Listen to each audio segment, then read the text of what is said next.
Alors, un instant. Ou on peut faire sans, hein. C'est pas un problème. Ouais, bah allez-y, je vous laisse enchaîner si vous voulez bien. Ok. Donc je vais démarrer, reprendre très rapidement ce que je disais tout à l'heure. J'adressais toutes mes félicitations aux organisateurs de cette journée qui porte sur un thème qui me semble essentiel, l'économie sociale et solidaire. Je pense que la dimension sociale mérite d'être davantage prise en compte et que par ailleurs, on a vraiment besoin de plus en plus de solidarité pour faire face à tous les problèmes, à tous les défis qui nous sont posés en lien avec l'augmentation de la population, comme cela a été souligné tout à l'heure. Ensuite, je voudrais m'excuser pour mon incapacité, mon impossibilité à participer à l'intégralité de la journée, de vos travaux, de vos échanges. J'ai une grosse contrainte d'ici un quart d'heure, mais j'ai prévu de faire un exposé plutôt court, centré sur des éléments qui me semblent particulièrement importants et de nature à ouvrir cette journée en mettant l'accent sur la dimension humaine. Alors, la première réflexion que je voudrais partager avec vous, elle concerne la définition de l'accompagnement entrepreneurial. La définition que je vous propose date d'environ une dizaine d'années, un peu plus certainement, et comme vous le verrez, elle met en son centre la relation entre un accompagnateur et un accompagné. C'est avant tout une affaire humaine, d'individus qui sont interconnectés dans un but qui est celui d'aider un entrepreneur, un porteur de projet, dans votre cas, en économie sociale et solidaire, à concrétiser ce projet, à le développer, à le porter un peu plus loin, de façon à ce que produits ou services qui sont au cœur de ce projet puissent résoudre au moins partiellement, voire parfois totalement, des problèmes qui sont posés et qui ne sont pas pris en compte par d'autres structures et par d'autres formes d'entrepreneuriat. Donc la définition que je vous propose est la suivante. L'accompagnement peut être vu comme une pratique d'aide à la création d'entreprise, encore une fois dans votre cas, dans l'économie sociale et solidaire. Et cette aide, ce support est fondé sur une relation qui s'établit dans la durée. Cette notion de durée me semble importante entre un entrepreneur et une personne qui l'accompagne, ou une structure qui l'accompagne. À travers cette relation, l'entrepreneur va réaliser des apprentissages multiples. L'apprentissage est quelque chose de très important dans une relation d'accompagnement. Et ça va lui permettre à cet entrepreneur de l'économie sociale et solidaire de développer des compétences utiles à la concrétisation de son projet. Donc on voit bien que cette définition de l'accompagnement, elle s'appuie sur des notions clés qui sont la relation interpersonnelle, la durée, la fréquence des rencontres. Il ne peut pas y avoir d'accompagnement s'il n'y a pas des points qui sont faits assez régulièrement tout au long du processus de développement du projet, et l'accès à des ressources intellectuelles, relationnelles, informationnelles, financières et matérielles. Donc ça, c'est le premier point. Ensuite, si on essaie d'avoir une vision globale de l'accompagnement, on s'aperçoit qu'il y a une myriade de structures et de pratiques. Ça foisonne énormément. Ça foisonne peut-être un peu trop d'ailleurs. On assiste actuellement à une spécialisation des réseaux d'accompagnement et donc à une multiplicité des acteurs qui sont devenus eux-mêmes des spécialistes de tel type d'entrepreneuriat ou de telle situation. En particulier, donc, au niveau de l'accompagnement, ce que je pourrais appeler des structures plutôt traditionnelles, comme les chambres de commerce et d'industrie, les chambres de métiers, d'artisanat, les boutiques de gestion. On a des structures qui s'intéressent à des projets innovants et à potentiel de croissance. Réseau Entreprendre en est un très bon exemple. Et il est parti de votre région. Dans l'économie sociale et solidaire, on a des réseaux comme Transactive, Altis, Alti. En ce qui concerne les jeunes entrepreneurs et les étudiants, on a les pépites et on a Mochi. Et puis, on a également des structures et des réseaux qui s'occupent d'accompagner des femmes, parfois des femmes en situation difficile, des demandeurs d'emploi, des publics défavorisés, etc. Donc on voit bien qu'aujourd'hui, il y a une tendance très forte à avoir un accompagnement adapté au type de projet et au profil d'entrepreneur. Et s'agissant de l'économie sociale et solidaire, je suis tout à fait en accord avec ce que Gérard disait tout à l'heure, à savoir que, au fond, il n'y a pas autant de différence que cela entre un entrepreneur classique et un entrepreneur de l'économie sociale et solidaire. On a dans ces deux situations un individu qui agit, prend des décisions pour essayer de concrétiser un projet à partir d'une motivation qui, dans le cas de l'économie sociale et solidaire, peut être un petit peu différente de celle qui caractérise les entrepreneurs un peu plus classiques et traditionnels. Donc, pour poursuivre sur l'accompagnement, pour moi, quelles que soient les situations, accompagner un entrepreneur ne veut pas dire le prendre en charge, ne veut pas dire l'assister, ne veut pas dire se substituer à lui ou à elle. Et je pense que c'est une des premières difficultés de l'accompagnement. Il ne s'agit pas de faire à la place de l'entrepreneur, il s'agit, à travers cette relation qui s'inscrit dans la durée, de faire en sorte qu'il apprenne par lui-même ce que veut dire développer un projet entrepreneurial. Il peut être confronté à l'incertitude, plus ou moins, à des difficultés, à des obstacles, plus ou moins, etc.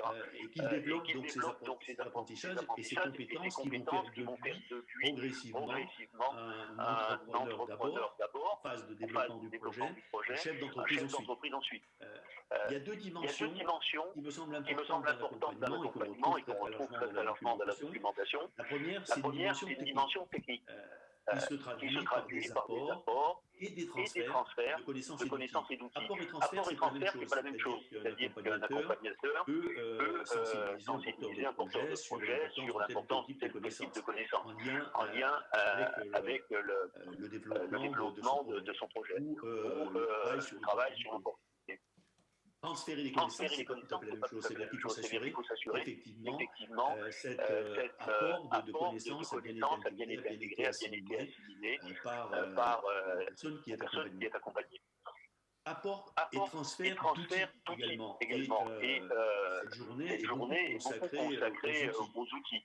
Les outils classiques, business plan, business model canvas, des outils psychologiques. On a parlé de masse dans le cas de l'économie sociale et solidaire, des outils discursifs, le pitch, une partie de la journée va être consacrée par un certain nombre d'entre vous, étudiants, si j'ai bien compris, à pitcher autour de projets. Je ne vais pas du tout m'attarder sur cette dimension technique, outil, dans la mesure où elle va faire l'objet d'autres interventions dans la table ronde. Je vais plutôt parler de la dimension humaine, qui pour moi est la dimension véritablement clé. On ne peut pas accompagner quelqu'un sans être dans l'empathie, dans l'écoute, dans la compréhension, et sans construire au fond une relation sur une base authentique. Qu'est-ce que je veux dire par authenticité dans la relation? C'est-à-dire qu'au fond, l'accompagnateur et l'accompagné, pour moi, doivent être des égaux, des intérêts dans la relation. Il n'y a pas des liens de domination de l'un, c'est généralement l'accompagnateur sur l'autre, l'accompagné. C'est une relation qui est fondée sur la confiance. Donc, vous voyez un petit peu ce que j'entends par authenticité dans la relation. Ça me semble véritablement important. Ensuite, très souvent, on met en avant dans la dimension humaine deux caractéristiques, l'autonomie et l'auto-organisation. L'auto-organisation, c'est aider quelqu'un à prendre en charge lui-même les questions, les problèmes qui lui sont posés au fur et à mesure qu'ils surviennent et à trouver les réponses adaptées, etc. Ça ne me semble pas la dimension la plus compliquée. Si on veut pousser plus loin, ce que ça veut dire rendre un individu autonome. Pour moi, ça passe par l'élévation de sa conscience à différents niveaux. Premier niveau, essayer de le libérer, de l'émanciper, l'accompagnateur, vraisemblablement, des outils qu'il propose et de toute autre forme de conditionnement. C'est-à-dire que dans ces situations d'accompagnement d'entrepreneurs, si effectivement l'accompagnateur s'inscrit un peu dans un registre de maître d'école et qu'il met, sans le sans le vouloir forcément d'ailleurs, sans être toujours conscient de cela, dans une forme de conditionnement, pour moi, on est aux antipodes de ce que j'entends par ce besoin d'émanciper et de libérer l'accompagné. Ensuite, par ce que j'entends dans ce que j'ai dit tout à l'heure, à savoir l'élévation de la conscience. Et pour moi, c'est une condition clé du développement de l'autonomie, c'est d'aider les accompagnés à mieux comprendre le monde tel qu'il est, dans quel monde on vit aujourd'hui, dans quel monde entrepreneurial vous allez vous trouver, dans quel monde de l'économie sociale et solidaire vous serez, l'aider à mieux comprendre les situations et les problèmes vont devoir être affrontés tels qu'ils sont. C'est-à-dire en essayant d'être le plus lucide possible, le plus proche de la réalité, sans dissimuler des choses, sans se raconter d'histoires, etc. Donc tout ça, pour moi, relève du développement de l'autonomie. Ensuite, dans cette dimension humaine, je l'ai déjà évoqué, il y a cette nécessité d'encourager et de développer les capacités d'apprentissage des personnes que l'on accompagne et par l'action. On est dans des démarches qui sont basées sur l'expérience. Et à partir de cette expérience, on peut permettre à des individus d'apprendre énormément de choses.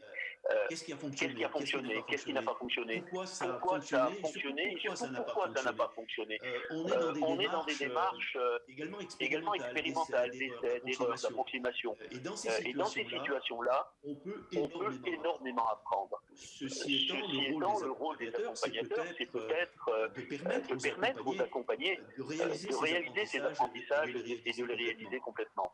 Ensuite, dernière dimension que je voulais développer au niveau de l'humain, c'est le capital psychologique. Développer le capital psychologique des individus qui entreprennent, c'est vrai, quelles que soient les situations. Ça l'est bien évidemment dans l'économie sociale et solidaire. Qu'est-ce que j'entends par capital psychologique? C'est un construit de psychosociologie qui est très documenté, que je trouve extrêmement intéressant en entrepreneuriat parce qu'en fait, il permet d'expliquer le passage à l'acte entre une intention et le développement d'un projet et ensuite la création d'une entreprise. Le capital psychologique, plus il est élevé, plus il va rendre cette situation de passage à l'acte probable. Et c'est également un indicateur de survie et de performance des entreprises créées. Alors, le capital psychologique a 4 dimensions, comme je l'indiquais tout à l'heure. L'optimisme. Comment on peut rendre des porteurs de projets plus optimistes dans un monde qui parfois nous inciterait à être assez pessimiste? Comment on peut développer l'espoir? L'espoir qu'au fond, ce projet tel qu'il a été travaillé, tel qu'il pourrait l'être davantage, est un projet viable, est un projet qui va fonctionner, etc. L'auto-efficacité, c'est-à-dire permettre à un individu de comprendre que par ses propres moyens, par ses propres sources, il peut réaliser des tâches, il peut réaliser des activités qui sont nécessaires au développement de son projet. Et puis, dernier élément qui caractérise le capital psychologique, la résilience. est reliée à cette nécessité du rebond. J'indiquais tout à l'heure que les démarches entrepreneuriales sont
peu la relation, apporter des choses un petit peu différentes vraisemblablement, etc.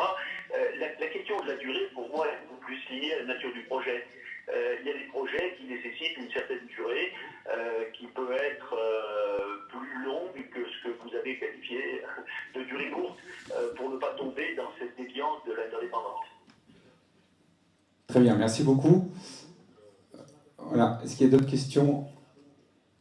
Oui, bon, bonjour Alain, c'est Hadj. Comment tu vas? Bon, oui, voilà. J'ai une question pour toi, très rapide.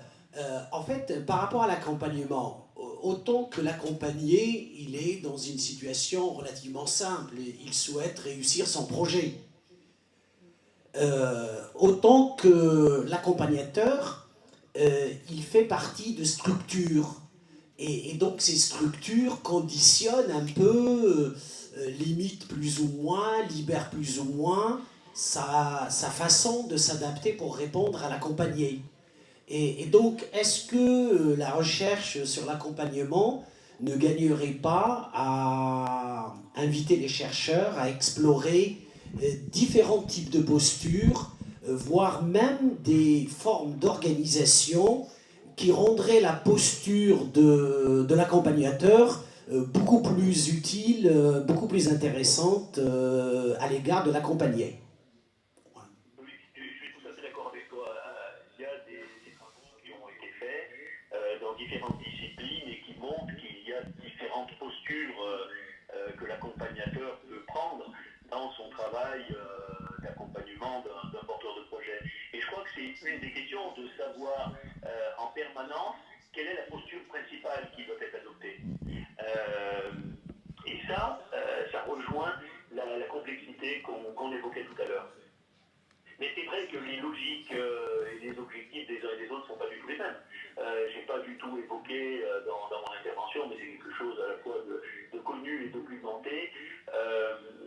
Je n'ai pas évoqué le fait que beaucoup de structures d'accompagnement sont dans des logiques de survie d'une certaine façon, ou des logiques existentialistes, parce qu'elles dépendent beaucoup des subventions ou des fonds qui viennent des collectivités territoriales, ou de l'État, ou de l'Europe, etc.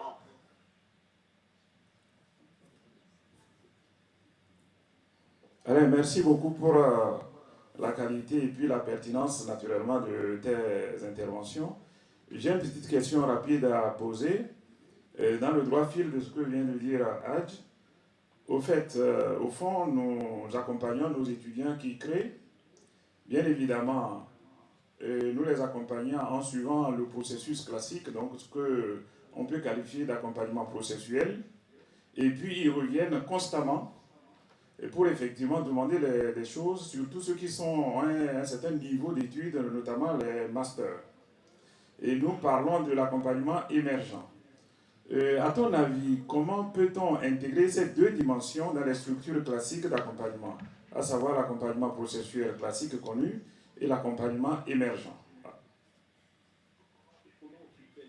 L'accompagnement émergent. C'est le fait que les étudiants, en tout cas créateurs, entrepreneurs, reviennent constamment pour des moments de rappel, de piqûre de rappel ou sur des besoins précis. Sur le même projet ou des fois sur un deuxième, voire un troisième projet. On a le cas avec une jeune dame qui est à sa troisième création actuelle. C'est ce qui se passe entre nous. Présente l'accompagnement émergent, je ne vois pas trop de différence avec l'accompagnement processuel, c'est-à-dire qu'on est dans un processus dans lequel un individu essaie de créer une entreprise.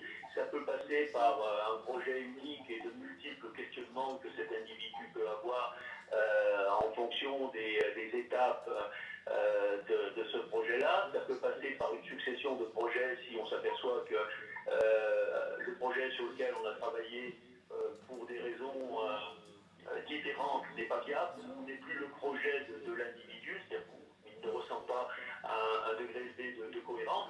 Bon, mais pour moi, ça reste dans un entrepreneuriat processuel qui part d'une intention, qui part d'un objectif et qui doit déboucher ou devrait déboucher possiblement sur une création d'activité.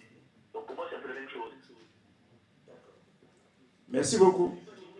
Personnes viennent régulièrement poser des questions, solliciter de l'information ou de la connaissance sur des outils ou sur autre chose, ou sur des situations.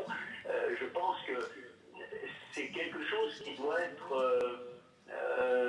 par rapport auquel l'accompagnateur doit être attentif, parce que quelqu'un qui vient un peu trop souvent, c'est peut-être quelqu'un qui n'a pas encore suffisamment développé son autonomie et son auto-organisation. Donc ça doit être peut-être un clignotant dans la tête de l'accompagnateur pour réfléchir à la manière dont il peut faire évoluer l'accompagné sur ces dimensions-là. D'accord, merci infiniment. Est-ce qu'il y a d'autres questions dans la salle? Donc voilà, tout était clair. Monsieur Feigl, merci beaucoup. Je ne sais pas si vous voulez rajouter quelque chose. Non, merci à vous. Je suis désolé qu'on ait été gêné par ces problèmes techniques. Désolé également de vous quitter maintenant et je vous souhaite une excellente journée et des travaux riches d'enseignement pour tous les participants. Très bien, merci beaucoup. Bonne journée. Très bien, alors on va enchaîner, puisque l'heure tourne. Hein. Gérard, Amen, si Amen Abiassi, où est-il?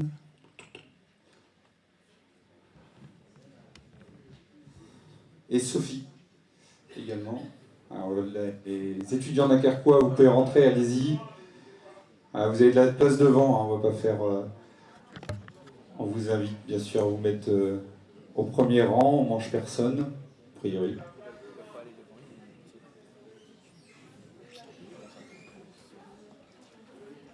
Sophie qui arrive. Donc Gérard, je te laisse le...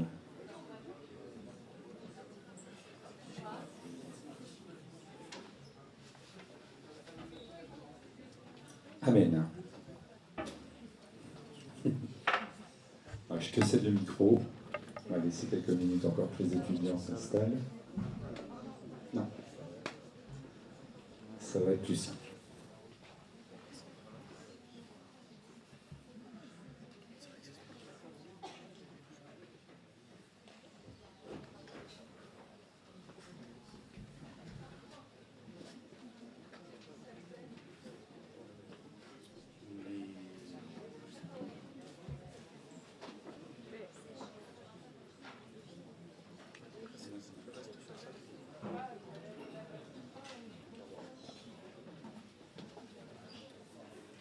Et vous, s'il vous plaît, rapidement.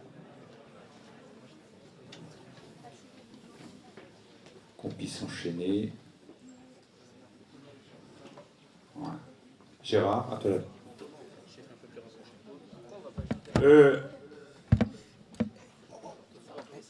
Vous l'aurez remarqué que Alain Feigl a balayé large l'ensemble des outils possibles que l'on mobilise aujourd'hui. Et nous, on va essayer effectivement d'aller pas à pas pour effectivement en détailler quelques-uns.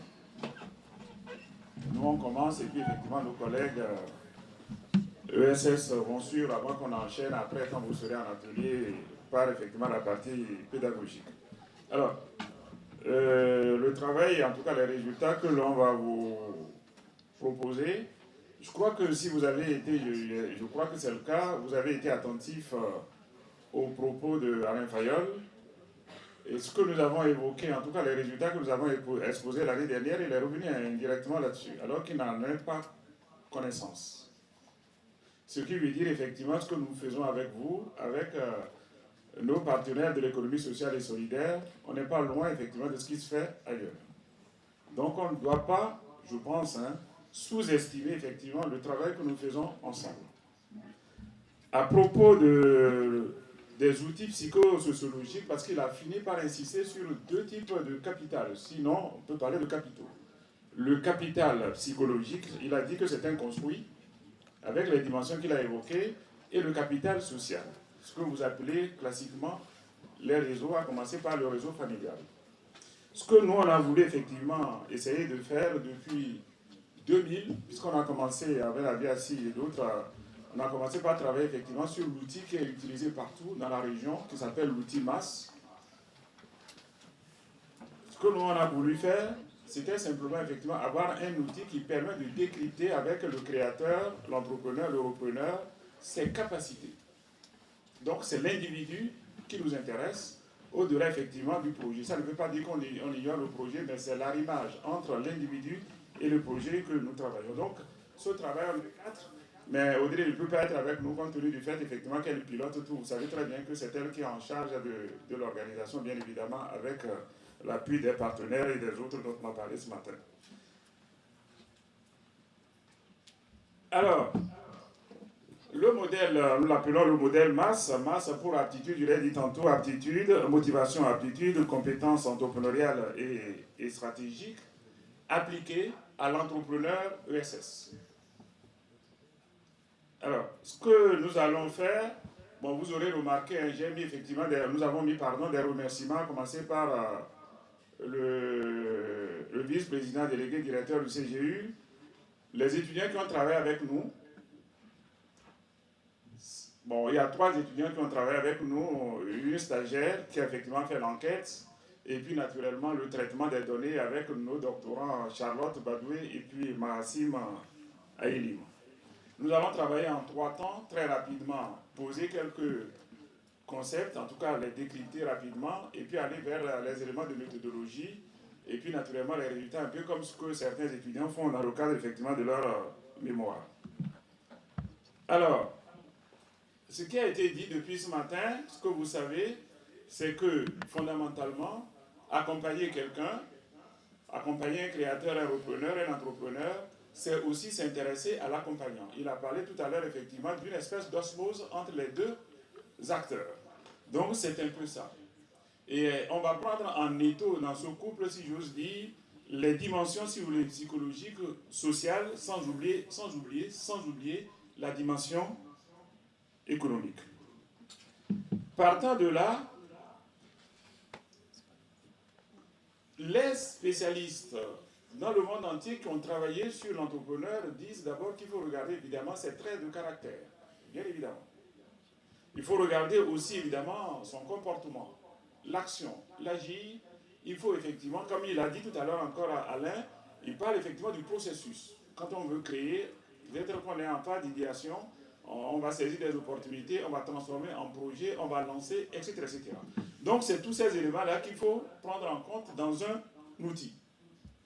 Or, nous, le parti pris que nous avons retenu, c'est le fait que si on veut effectivement faire le zoom sur ce couple, notamment sur le porteur de projet, l'entrepreneur, il faut regarder ses potentialités. Là, il y a plusieurs définitions. Je ne vais pas trop insister là-dessus, mais ce qu'il faudrait retenir, c'est le fait que les potentialités, ce n'est pas simplement les compétences. C'est certes les compétences qui permettent d'agir maintenant. C'est les compétences latentes, cachées, enfouies, qui peuvent être effectivement révélées dès lors qu'on va faire confiance à la personne grâce effectivement à l'accompagnement, grâce à la pédagogie. Je dirais effectivement que les derniers travaux, bon, par exemple la thèse de Nathalie Révinet que vous écouterez tout à l'heure après, évidemment, sont revenus encore sur cette définition-là cette définition n'a pas beaucoup bougé. À partir de là, au niveau de l'outil MAS, initialement, ceux qui le connaissent, initialement, c'était un outil limité à 3 axes. L'axe motivation, l'axe aptitude et l'axe comportement entrepreneurial. Depuis 2 ans, nous avons effectivement remis à travailler sur l'outil pour l'actualiser. Ça a été dit tout à l'heure, et nous nous retrouvons avec un outil à 4 axes. Je passe les dimensions. On garde les 3 premiers axes, on ajoute un 4e qui est l'axe psychosociologique dont il a parlé tout à l'heure, et pour finir, l'axe capacité stratégique. Chacun des axes révèle son fait rapide, quelques traits de compétence. L'axe motivation insiste sur les compétences en leadership. Je passe les détails pour gagner du temps. L'axe aptitude permet surtout de travailler la dimension confiance en soi, la gestion du stress, etc. Et l'axe comportementale insiste beaucoup sur les compétences liées à l'innovation, associées bien évidemment à la capacité d'adaptation, à la gestion de la concurrence, de la diversité, etc. etc. Et l'axe psychosociologique, il en a parlé tout à l'heure, Alain Fayol, je ne vais plus effectivement y revenir. Et pour finir, vous avez effectivement l'axe capacité stratégique. Tout ce qu'on vous a appris en stratégie, vous retrouvez en grande partie. Notre surprise, vous verrez d'ailleurs tout à l'heure quand Madame Koé va prendre la parole, que nous avons été surpris par effectivement le fait que les entrepreneurs ESS, au-delà de la partie stratégique, vont insister sur la partie commerciale. Voilà au départ, si vous voulez, la base de notre travail. L'outil existait, on a revisité effectivement les concepts clés, on a regardé un peu comment effectivement on peut décliner ces éléments, ces axes et aller vers l'entrepreneur ESS. Aller vers l'entrepreneur ESS, il faut avoir une méthodologie bien travaillée, bien cernée, et c'est en ce sens que M. Abiassi va prendre la parole pour exposer et la méthodologie et quelques éléments de résultats avant que... Merci à toi, Gérard. Quelques rappels quand même au niveau de l'entrepreneuriat social avant qu'on arrive à la méthode. Sachez qu'en France, l'entrepreneuriat social, c'est au moins 215 000 établissements, c'est 2,26 millions de salariés et c'est 10% du PIB. Donc, on voit le poids de l'entrepreneuriat social et on a coutume de dire c'est quoi l'entrepreneuriat social. Il faut juste retenir que ce que l'État ne peut pas faire, ce que l'économie marchande ne peut pas faire, l'entrepreneuriat social prend le relais. Donc entre les deux mondes, l'entrepreneuriat social prend le relais. Alors, on l'a dit tout à l'heure, pourquoi on a mis en place le MAS, c'est pour pouvoir mesurer le potentiel et puis essayer de mieux accompagner, parce que ça fait partie des outils psychosociologiques que notre équipe essaye de promouvoir. Donc au niveau méthodologique, il y a 5 axes qui ont été définis, on aura le temps de revenir là-dessus, 17 dimensions, donc on a progressé, et nous sommes à 93 énoncés. Vous allez voir que tout ça, grâce aux tests et aux mesures, on va pouvoir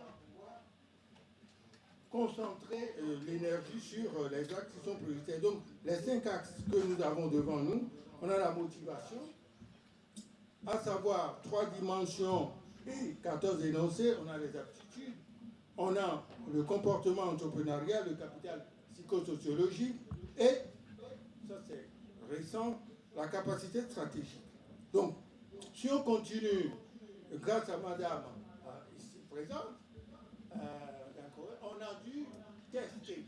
Donc, elle nous a fourni tout un panel d'entrepreneurs au niveau du social pour pouvoir tester si notre outil de mesure tient la route. Donc, ça nous a permis de revenir et d'élaborer le questionnaire qui va être administré. Donc, on a 320 entrepreneurs de l'économie sociale et solidaire qui sont dans des villes que vous connaissez, Boulogne pour commencer, Calais, Arras, et un certain nombre d'éléments.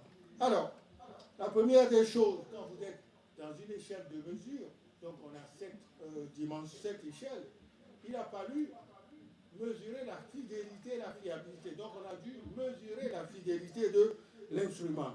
Et ceux qui le connaissent, c'est Combac, l'alpha de Combac qui va permettre de mesurer ça. Ensuite, la validité du modèle, si je me trompe, il y a mon spécialiste qui est là, c'est McDonald's qui va nous permettre de mesurer cette validité-là. Donc, à un moment donné, il y a des traitements très savants, la magnitude, la NOVA que vous connaissez, et puis l'analyse psychologique et la régression multiple. Donc, tout ça, ça a été appliqué et nous sommes en mesure. Donc, quand vous faites le test de combat, il faut que le résultat que vous obtenez soit supérieur ou égal à 0,7. Donc quand vous regardez ce que nous avons, nous sommes largement au-dessus, nous sommes à 0,9 et quand on est dans le McDonald's, il y a 4 indicateurs que vous avez sont des termes savants, mais nous sommes en mesure de le dire. Vous avez le GFI, vous avez le CFI, le TLI et puis le RMSCA. Tout ça, ça paraît jargon technique, mais une fois qu'on est là-dedans, ça vous permet de savoir si ce que vous faites, vos résultats tiennent la route ou pas. Merci Gérard. Alors, si on revient, nous sommes partis, on a restitué les 5 axes, on était parti avec 20 dimensions, nous sommes à 17, et on était parti avec 93 énoncés, on a réussi à tout concentrer sur 65 qui permettent de restituer ce que nous souhaitons obtenir. Au lieu de 93, on n'avait besoin que de ça. Donc on a, là, c'est là que Madame Poe va intervenir, c'est que nous sommes dans le capital psycho-sociologique, on a des items qui reviennent, c'est que c'est les valeurs, le soutien familial et l'exploitation de réseaux. Ce que nous apportons à travers cette enquête concernant l'entrepreneur social. Quand on prend les capacités stratégiques, il y a une dimension qui apparaît, c'est la capacité commerciale. Souvent, on a tendance à penser qu'au niveau de l'entrepreneuriat social, on fait le humain, on fait tout ça. Non, c'est une entreprise, comme disent les gens du Royaume-Uni et des Américains, c'est le social business. C'est-à-dire qu'on va être une entreprise ancrée dans le social, mais une entreprise rentable. D'où ce qui apparaît, et ça va être intéressant pour nous. Alors, je vais laisser la parole à...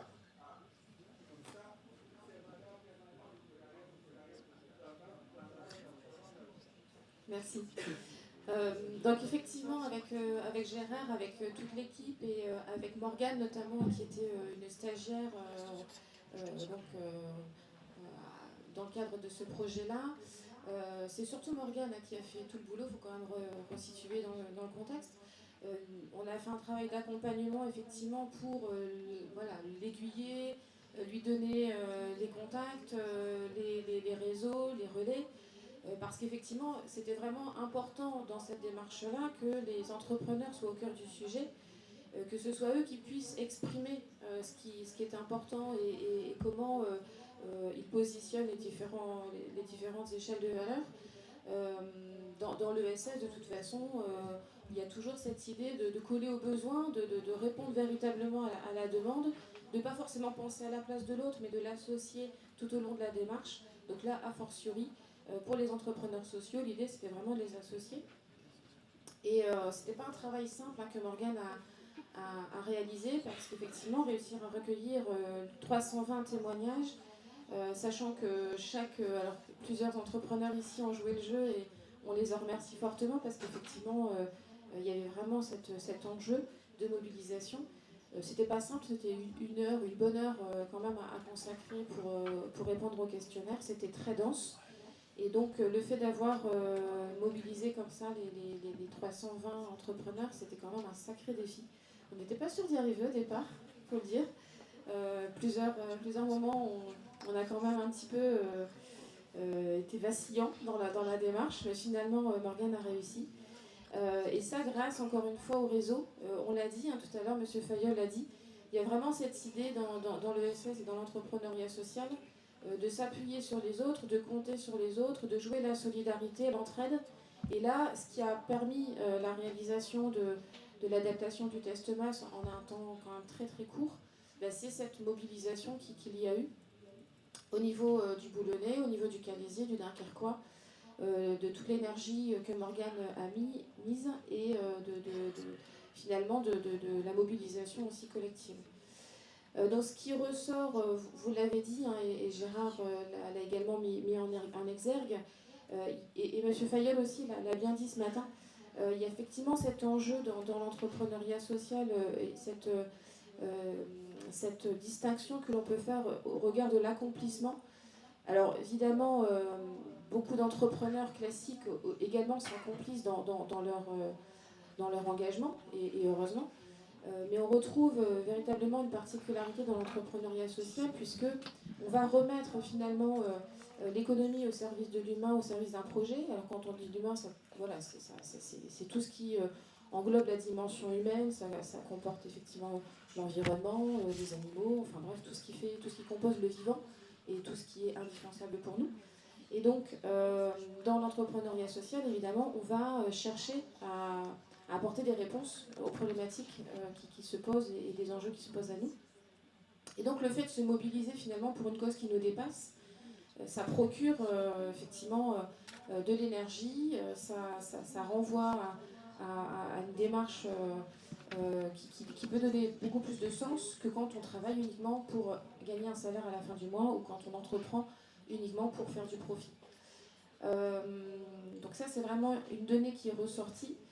Ce qui est ressorti également, c'est le lien humain, la dimension humaine. Encore une fois, dans l'entrepreneuriat social, on n'entreprend pas seul. Et même quand on est dans une entreprise seule, on travaille avec les autres, on entreprend ensemble, on réfléchit ensemble, on compose, donc on construit.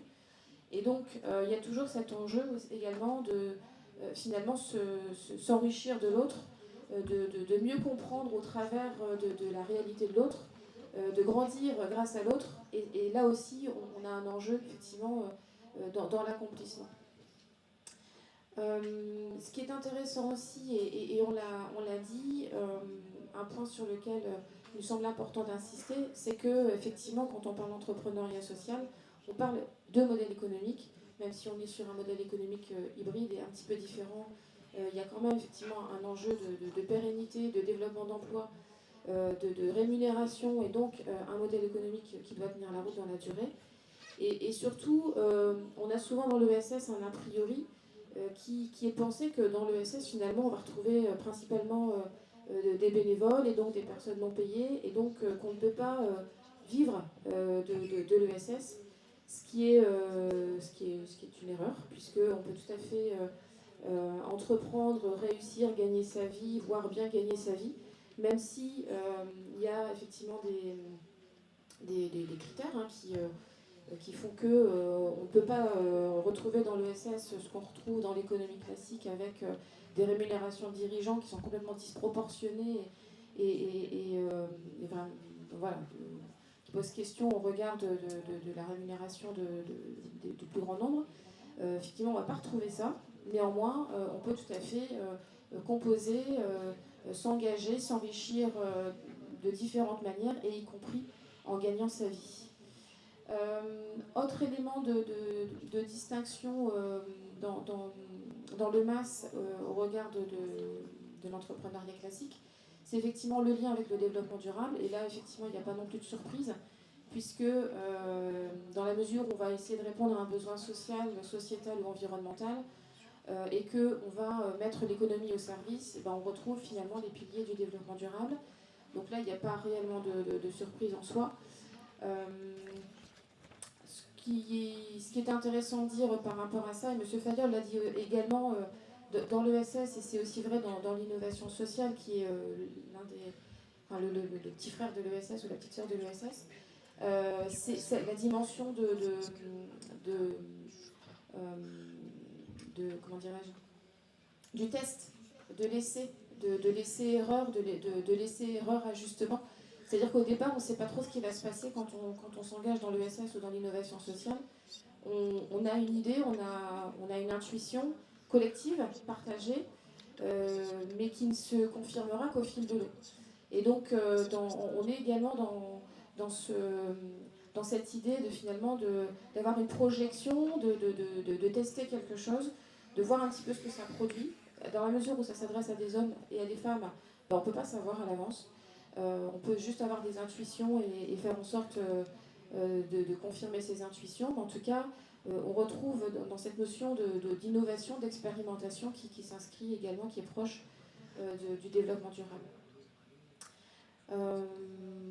Voilà, bon, je pense qu'on a à peu près tout dit. On va retrouver de toute façon dans la table ronde juste après effectivement des enjeux au regard de l'accompagnement et de l'expérimentation. Voilà, je pense que c'est...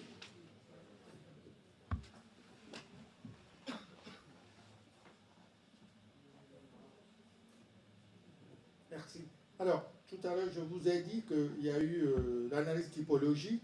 Donc on découvre 3 classes pour aller très vite.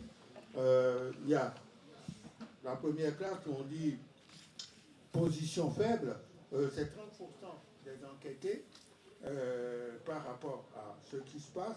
Vous avez la deuxième, c'est la classe moyenne où c'est la plus importante, nous sommes à 71%, et la dernière classe, c'est celle où on a pas mal plus de poids au niveau de la capacité de l'entrepreneur social.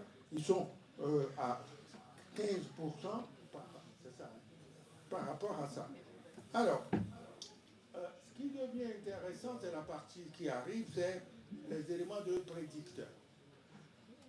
J'y vais là. Alors, ça, comme on fait de l'accompagnement, c'est ma partie préférée. Vous allez voir pourquoi. Parce que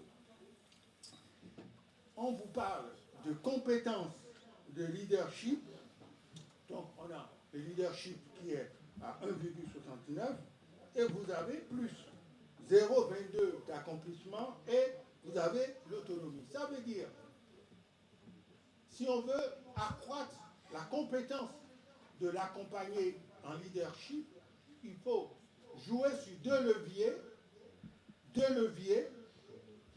développer son autonomie. Alain Fayon l'a dit tout à l'heure, il faut développer son autonomie et améliorer. Le deuxième volet, c'est l'accomplissement. Et c'est ce que révèle ce qu'on appelle les prédicteurs. C'est-à-dire que ce travail a permis d'avoir des leviers sur lesquels on peut agir et permettre à l'accompagner, puisqu'on a dit c'est une relation dans la durée, et rendre, il ne s'agit pas d'assister l'entrepreneur social, mais il faut le rendre autonome, il faut le rendre capable d'acquérir des apprentissages, et pour acquérir et lui faire acquérir l'apprentissage en leadership, on peut jouer sur ces leviers-là, c'est ce que révèlent les études, c'est-à-dire que sur l'autonomie, et nous avons le deuxième levier, c'est l'accomplissement. Quand vous regardez la compétence, confiance en soi, qui pose aussi parfois des problèmes, et la gestion du stress, on va agir sur la persévérance, qui est un levier, on va agir sur la tolérance au stress, pas simple à mettre en place, mais les prédicteurs nous disent, voici les leviers sur lesquels vous pouvez agir si vous voulez accroître la confiance en soi de l'entrepreneur social. Dernier élément, c'est la capacité stratégique. Bon, je vais l'auto-efficacité ou les compétences relationnelles. On a, à travers ces prédicteurs, grâce au travail de test et les résultats, on a une palette à disposition de l'accompagnant pour pouvoir améliorer les apprentissages et accroître les compétences de notre entrepreneur social. On a donc cette possibilité au niveau des structures ou bien au niveau des individus qui sont dans l'accompagnement, les éléments sur lesquels on peut agir pour améliorer les éléments. Alors ici, c'est toujours aussi évident. Vous avez vu qu'il y a des endroits où on a mis le plus. Bon, et là, j'espère que je ne peux pas dire de bêtises. Là, ça veut dire qu'il y a un déficit. Je ne dis pas de bêtises, monsieur Magnani. Hein?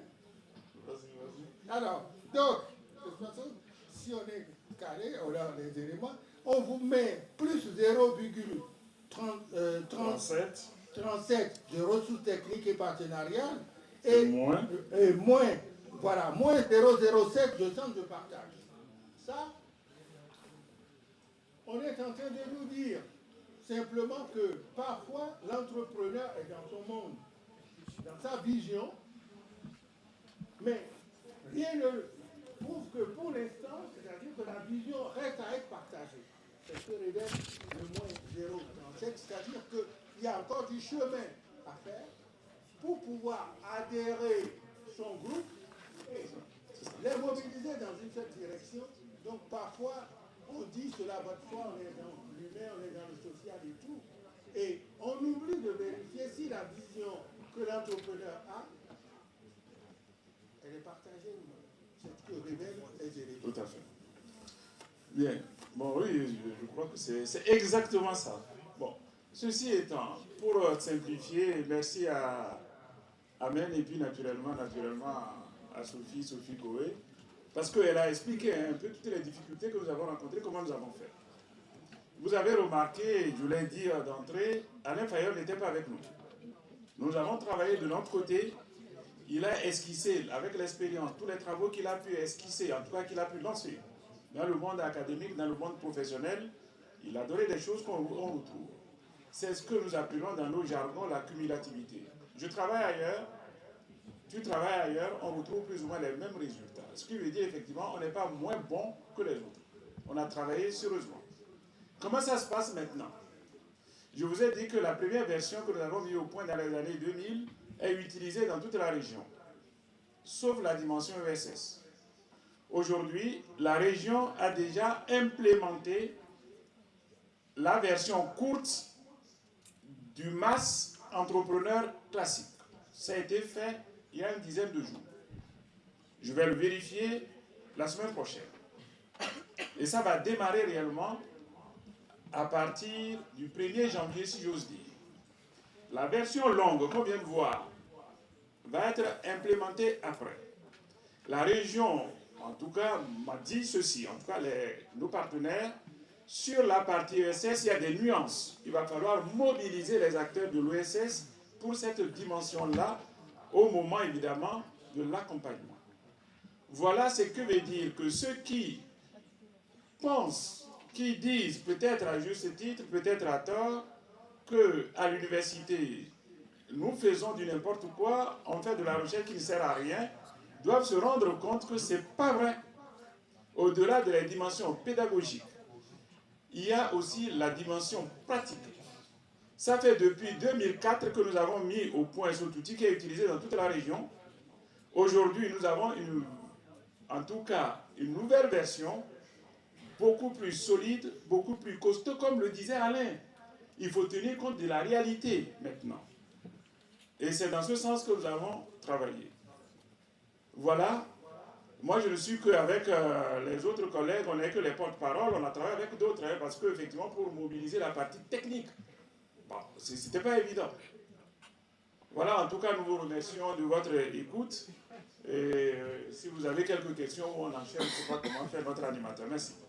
Alors, on a un tout petit peu trop de retard, donc s'il y a des questions, on va les prendre, mais pas forcément. Pourquoi est-ce que vous avez des questions? Bon. Moi, j'en aurais quand même une. Je ne sais pas d'ailleurs si vous allez pouvoir me répondre tous les trois, parce qu'elle est assez ardue. Je comprends bien le couple accompagnant-accompagné qui est fondamental. Je comprends bien la recherche d'autonomie, ou en tout cas la nécessité de l'autonomie de l'accompagné par rapport à l'accompagneur, ou l'accompagnant. Les éléments que vous avez mis comme des éléments nécessaires à l'entrepreneuriat dans l'ESS, ou probablement dans l'entrepreneuriat en général, est-ce que ce sont des choses qui peuvent s'acquérir dans le cadre de l'accompagnement? Parce que moi j'ai plutôt le sentiment que c'est basé sur des soft skills, que c'est plutôt des prérequis. Et est-ce que l'accompagnement ne doit pas être plutôt sur des éléments techniques, plutôt que sur un développement des compétences de bien-être, parce que c'est d'une certaine façon un peu illusoire? Ou en tout cas pourrait être au détriment d'une autonomie entre l'accompagné et l'accompagnant.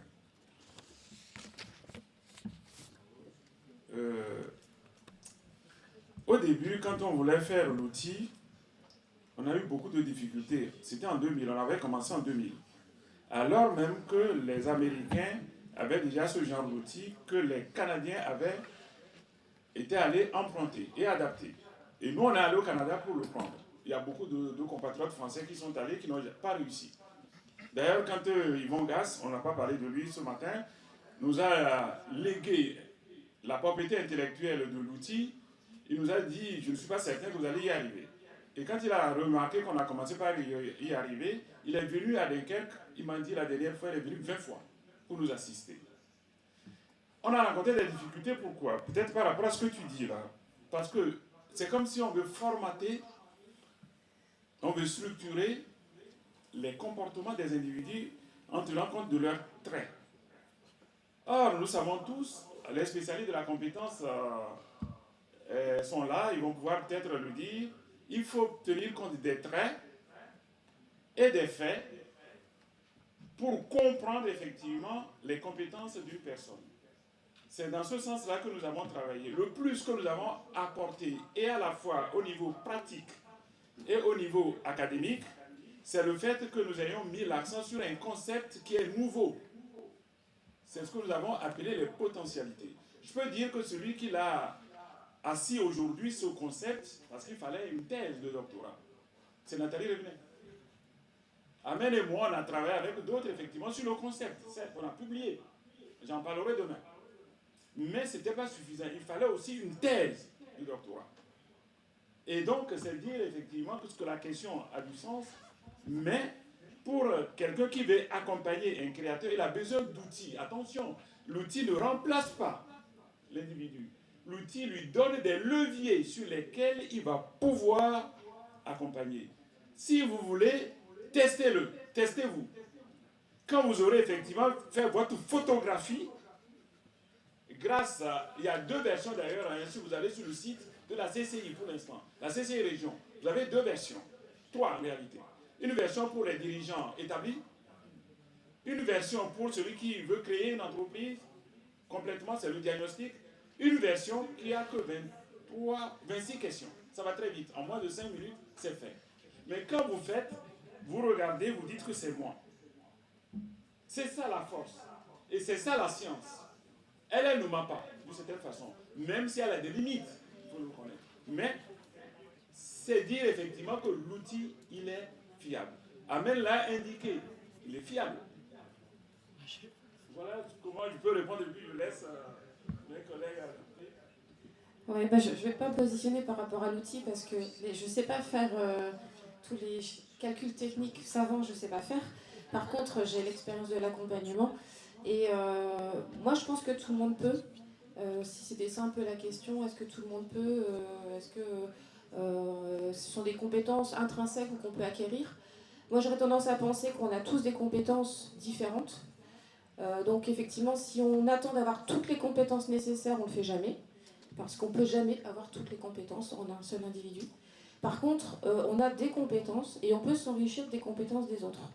Et c'est là toute la différence également dans l'entrepreneuriat social ou dans l'économie sociale et solidaire, c'est qu'on entreprend rarement seul, et donc forcément on s'enrichit des compétences des autres. On s'enrichit de leurs idées, de leurs motivations. C'est on l'a vu, enfin en tout cas c'était écrit tout à l'heure dans les slides et je ne l'ai pas dit, mais effectivement l'entrepreneuriat c'est un défi, quelle que soit la forme que ça prend. C'est le montagne russe, en général, hein, soit ça va très bien, et puis d'un seul coup ça redescend, et puis ça remonte un petit peu, et puis on fait 3 pas en arrière, 2 pas en avant. Par contre, il y a quand même un élément qui est très différenciant, c'est qu'on n'est jamais seul. C'est-à-dire que quand nous-mêmes, on peut avoir une petite baisse de motivation, en général, il y en a d'autres qui, à ce moment-là, nous remontent, et inversement, quand les autres pensent que ça ne marchera jamais, à ce moment-là, nous, on peut dire, mais si, on y croit et on avance. Et donc le fait d'être ensemble, forcément, ça crée une richesse et c'est assez puissant. D'autre part, moi ce que j'ai envie de dire par rapport à la notion d'entrepreneuriat, c'est qu'il n'y a pas d'âge pour entreprendre. En général, voilà, on n'est pas, enfin à 18 ans, 20 ans, 25 ans, on n'est pas forcément dans l'état d'esprit d'entreprendre. Quoique, il y en a quand même beaucoup qui ont cette idée qui leur trotte derrière la tête. Et en tout cas, peu importe, que ce soit à 18 ans, à 25 ans, il y a des créateurs de 16 ans hein, qui ont des idées super et qui les mettent en œuvre. Et puis on peut aussi créer à 40 ans, on peut créer à 50 ans, on peut créer à tous les âges. Donc il n'y a pas, finalement, il n'y a pas de limite. Pour moi, il n'y a pas forcément de prérequis. À partir du moment où on est réaliste, où on a la tête bien faite, mais ici on n'a que des têtes bien faites, à partir du moment où on a ce que disait tout à l'heure M. Fayol, parlait d'optimisme, moi c'est un mot qui me parle, parce que je pense qu'effectivement quand on veut s'engager, quand on veut transformer les choses, il faut effectivement être optimiste et y croire. Il faut beaucoup d'énergie, donc il faut effectivement, à partir du moment où on a envie, on trouve l'énergie en soi et on trouve l'énergie en les autres. Et il faut de la confiance. La confiance dans le fait que le projet que l'on... Enfin en tout cas l'idée que l'on a est bonne, d'une part, dans la confiance en soi, ça c'est parfois le plus difficile, la confiance en les autres, qui se tissent au fil de l'expérience et au fil de l'histoire, et de la confiance également en l'avenir. Et parfois, voilà, on est un petit peu en défaut par rapport à ça. Et le fait d'être ensemble, finalement, ça enrichit les compétences. Donc si on attend d'avoir toutes les compétences, on ne le fait pas parce qu'on ne peut jamais avoir toutes les compétences. On ne peut jamais avoir des compétences commerciales, stratégiques, managériales, de gestion, enfin, voilà, tout ce qui de communication, de prise de parole, de rédaction, etc. On ne peut pas avoir toutes les compétences. Par contre, on peut s'appuyer sur nos forces, développer nos faiblesses, se former, être accompagné et s'enrichir des autres. Merci beaucoup Sophie, merci à tous les trois. Vous pouvez les applaudir. On va enchaîner. Alors, Pauline doit être normalement en ligne. Voilà. Alors, est-ce que vous nous entendez d'abord? Oui, alors nous on ne vous entend pas, donc on va faire comme tout à l'heure. Je vais vous appeler. Je vais faire la manip. Hop, ça va prendre quelques instants.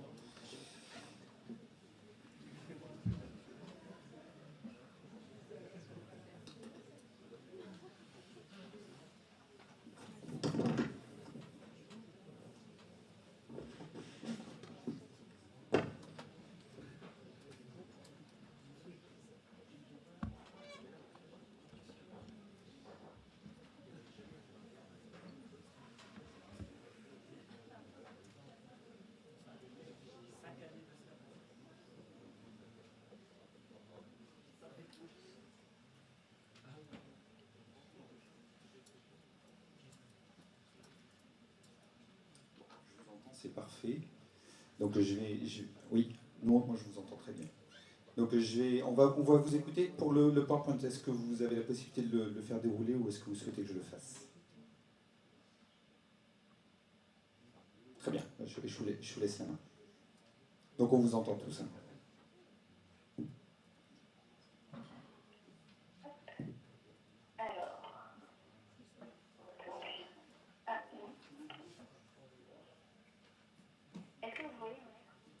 Alors, on le voit, mais en tout petit. J'ai fait une petite manip.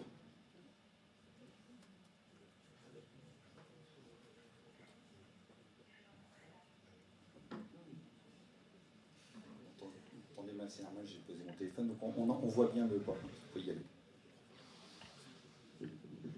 Vous voyez mon PowerPoint? Ok, et si je le mets en grand écran, vous le voyez aussi? Encore mieux. Ok, super. Très bien. Eh bien, bonjour à toutes et à tous.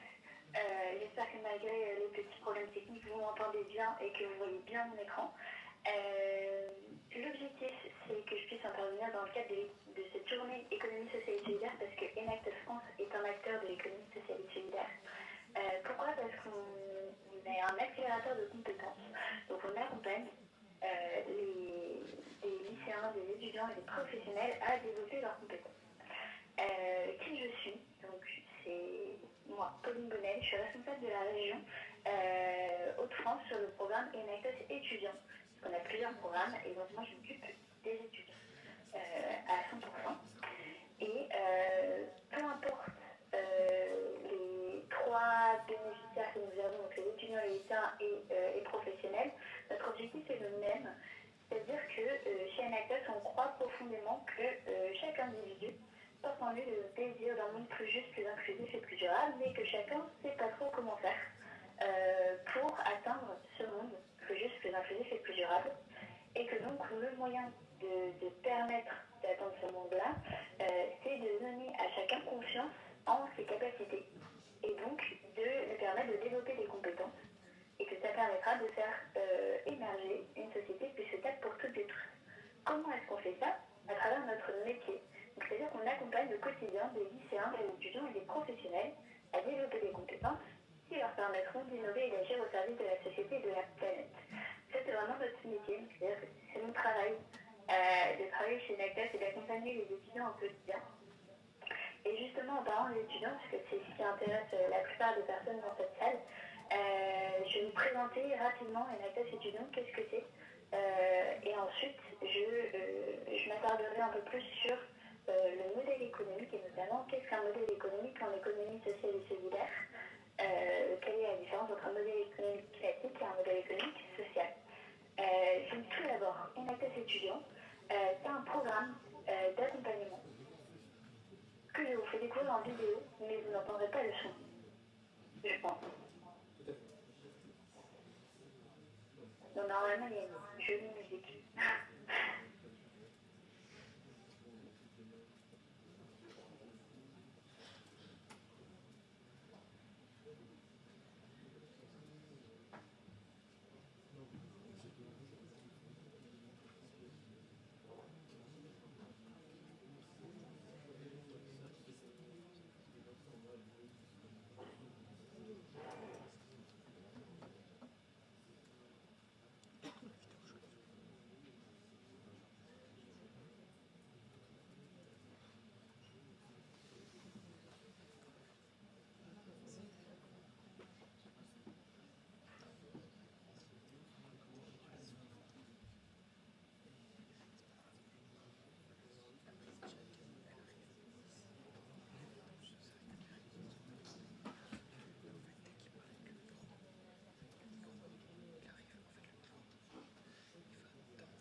Donc voilà, en une minute, en résumant en image de ce que c'est qu'Enactus étudiant. Et vous l'aurez compris, chez Enactus étudiant, on accompagne des jeunes à développer des compétences via, en les sensibilisant d'abord à l'ESS. Donc pour ça, on va sur les objectifs de développement durable, qui sont au nombre de 17 qui ont été mis en place par l'ONU et qui sont atteints d'ici 2030. On n'y est pas encore, mais en tout cas, tous les projets qu'on accompagne chez Enactus rentrent dans ces objectifs de développement durable-là et contribuent du coup à l'atteinte de ces objectifs-là. Le programme, c'est un programme de paiement qui fait expérimenter l'entrepreneuriat social. Rassurez-vous, c'est un programme qui est 100% gratuit pour les bénéficiaires, puisqu'il est financé par nos partenaires financiers. Ce programme peut être décliné en deux parcours, est décliné en deux parcours. Peu importe le parcours choisi par les étudiants, l'objectif c'est de développer des compétences. Il y aura des compétences plutôt entrepreneuriales à travers le parcours Impact et des compétences plutôt managériales à travers le parcours ENACT. Donc tout d'abord le parcours Impact, c'est un programme qui permet aux étudiants de passer à l'action via la création d'un projet qui touche une cause qui les révolte profondément, qui se base sur les objectifs de développement durable, vous l'aurez compris. Et donc dans ce parcours-là, on accompagne les étudiants à monter en compétences via la création d'un projet de A à Z, à donc trouver l'idée, ensuite passer de l'idée au projet et communiquer sur son projet, mais aussi mesurer son impact, donc c'est-à-dire en prendre conscience, le mesurer et ensuite communiquer sur l'impact qu'on a à travers notre projet. Donc les différentes étapes du parcours sont de trouver son idée, à le financer et faire connaître son projet. Peu importe l'étape à laquelle vous arrivez chez Enactus, on vous accompagne. Vous pouvez très bien arriver à l'étape numéro 3 comme à l'étape numéro 1, voire 0, avec juste une motivation, mais pas du tout d'idée. Donc voilà, on vous accompagne peu importe l'étape à laquelle vous arrivez. Et pour le parcours ENACT, vous aurez compris, c'est des compétences plutôt managériales. Et donc, à la différence du parcours Impact, on accompagne sur la création d'un projet. Dans le parcours ENACT, on accompagne sur la création d'une association. Une association plutôt dans l'établissement, qui permet du coup d'engager d'autres étudiants de l'école et d'autres acteurs de manière générale autour de l'économie sociale et solidaire, de faire rayonner Enactus et donc l'économie sociale et solidaire dans l'école. Et de permettre de dire aux autres étudiants de l'établissement de ne pas rester inactifs face à des thématiques qui les révoltent, mais vraiment de commencer à passer à l'action à travers la création d'un projet entrepreneurial. Donc dans cette association-là, l'objectif c'est de faire rayonner l'entrepreneuriat social et donc de permettre à chacun et chacune de l'établissement de passer à l'action et d'être accompagné. C'est pour ça qu'on va plutôt développer les compétences managériales, parce qu'en général, il y a des grosses équipes qui se créent dans ces établissements-là. Et les étudiants de ce parcours-là vont plutôt développer des compétences d'accompagnement de porteurs de projets à impact, donc de facilitation du passage à l'action d'autres étudiants. Et donc pour ça, on a 4 missions clés dans ce parcours-là. Le mobilisateur, qui est la personne qui va s'assurer que le recrutement se passe bien et que chacun est à sa place dans l'association. L'ambassadeur, c'est la personne qui va plutôt prendre la parole en public, qui va prendre la parole lors des événements, aller représenter une actrice ou diffuser l'information dans des amphis, dans des classes, etc. Le facilitateur, c'est la personne qui va accompagner les porteurs de projets au quotidien, les suivre, et qui va donc plutôt se charger de l'accompagnement de projet. Et finalement, le visionnaire, c'est en général la personne qui a eu l'idée au tout début et qui va du coup accompagner les porteurs accompagner l'asso, s'assurer que l'association va bien et que chacun est épanoui dans son rôle au sein de l'association. Peu importe le parcours choisi, il y a les mêmes ingrédients dans le parcours, dans le programme, MXS étudiants, à savoir des événements nationaux et régionaux, dont le prochain qui arrive dans 10 jours, qui s'appelle Éclosion, et qui aura lieu du 24 au 27 novembre. Ça aura lieu à Lille, et donc c'est le plus gros séminaire du programme. Nous, on a d'autres événements au fur et à mesure de l'année, à savoir que le programme est accessible, vous pouvez le rejoindre peu importe, à n'importe quel moment dans l'année entre septembre et juin. Et le programme se termine par le festival début juin. C'est vraiment le moment, l'événement de célébration, de passage à l'action et de l'entrée en compétence de toutes nos parties prenantes. Ensuite, il y a les ressources en ligne, à savoir MXS Academy, qui est une bibliothèque sur laquelle il y a plus de 300 ressources pour pouvoir avancer en toute autonomie et développer son projet ou son association. Donc voilà, n'hésitez pas à y faire un tour, vous pouvez même y aller, peu importe que vous soyez étudiant, professionnel, lycéen, peu importe votre statut, vous pouvez accéder à ces ressources-là de manière 100% gratuite.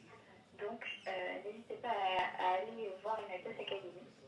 Il y a un accompagnement personnalisé tout au long de l'année puisque nous sommes à votre écoute, nous vous accompagnons toutes les, je dis parce que c'est toute l'équipe MXS qui essaye de répondre à vos besoins et à vos difficultés pour vous accompagner et vous permettre de développer un maximum de compétences. Et finalement, nous avons des prix financiers qui sont remis à 2 reprises, donc en janvier, suite à la remise des dossiers projets en début décembre, et au festival, donc en juin. Donc ces prix vont de 500 à 2 000 euros en janvier et de 5 000 à 6 000 euros en juin. Et ils sont principalement sur 3 thématiques. Comment innover au service de la société, pour la social tech. Comment agir pour l'environnement et finalement citoyenneté, mobilité responsable qui récompense plutôt les projets qui traitent de comment bien conduire sur la route, comment bien se conduire en tant que citoyen.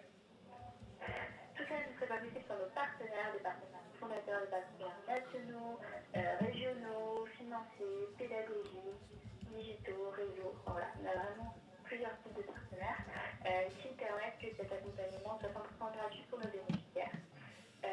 Donc c'est important de les mentionner. Et en résumé, MXS, c'est plus de 1000 étudiants qui sont accompagnés chaque année, qui viennent de 120 établissements différents et qui créent 240 projets d'entrepreneuriat à impact sur toute la France. Mais c'est également un réseau de plus de 37 pays. Et donc, voilà, on représente aussi la France à l'international. C'est aussi une ouverture à l'échelle mondiale. Est-ce que vous avez des questions sur est-ce que je passe au modèle économique? Alors je vous propose, c'est qu'effectivement, si vous pouvez passer à la présentation du modèle économique, et puis on reviendra sur l'ensemble des questions de votre présentation à la fin de votre intervention. Parfait. Et bien dans ce cas-là, je passe au business model social. Donc, les objectifs de ce deuxième temps, cette deuxième partie de présentation, c'est de vous approprier les outils du Social Business Model Canvas, qui est un outil qui est assez utilisé pour créer son modèle économique, de comprendre la différence entre le modèle économique classique et le modèle économique social, et finalement de répondre à toutes vos questions sur cette thématique-là. Est-ce que j'aurais bien aimé interagir un peu plus, j'avais prévu d'interagir un peu plus avec les personnes qui sont dans la salle et de demander s'il y avait des personnes qui connaissaient la différence entre le business plan et le business model. Mais Alors, je pense qu'en vidéo, c'est un petit peu compliqué. non, mais j'ai relayé l'info, enfin en tout cas la question. Est-ce que pour vous, dans votre esprit, tout est clair entre la différence, s'il y en a une, entre un business plan et un business model? Est-ce que vous voyez la différence entre les deux? Allez, dites-moi oui, dites-moi non, mais dites-moi quelque chose. Oui, non. Alors non, a priori, ça nécessite d'avoir des précisions. Ça marche. Dans ce cas-là, je vais juste vous présenter brièvement. Le business plan, en fait, c'est le document de présentation chiffrée de la situation financière de l'entreprise. C'est vraiment un document très complet qui regroupe beaucoup d'informations, dont le business model, donc le modèle économique, qui est vraiment le concept qui explique la façon dont l'entreprise gagne de l'argent, comment elle se pérennise économiquement. Le modèle économique, le business model, est donc une partie du business plan et pas tout le business plan. C'est composé vraiment de toute la situation financière de l'entreprise. C'est donc le cœur du business plan, mais c'est pas que le business plan. Est-ce que ça éclaire un petit peu plus? Je pense que c'est très clair. C'est très clair. Oui, enfin, en tout cas, je vais juste en synthèse. Le business plan, c'est le document complet qui permet effectivement de présenter un projet, notamment, mais pas que auprès des financeurs. Le business model, c'est l'élément central qui permet de présenter la façon dont, alors je vais dire un peu trivialement, l'entreprise peut gagner de l'argent ou proposer en tout cas de la valeur sociale ou sociétale, puisqu'on est dans le ESS, et qui est l'élément central, mais qui n'est pas l'intégralité du business plan. Exactement. Du coup, maintenant que la différence entre le business plan et le business model est claire, on va s'attarder un petit peu plus sur le modèle économique, le business model social notamment. Vous avez peut-être déjà vu ce Canva qui est assez classique dans la réalisation d'un modèle économique, puisque ça regroupe tout le fonctionnement de comment est-ce que ma société va pouvoir créer de la valeur et donc avoir une valeur à la fois sociale et économique, financière. Donc c'est vraiment un outil que je vous invite à compléter si vous lancez votre activité. C'est un outil de réflexion qui vous permet vraiment de bien différencier toutes les catégories et d'assurer surtout la cohérence et la pertinence de votre structure. Donc ça peut vous permettre vraiment d'y voir plus clair dans le modèle économique de votre startup. Et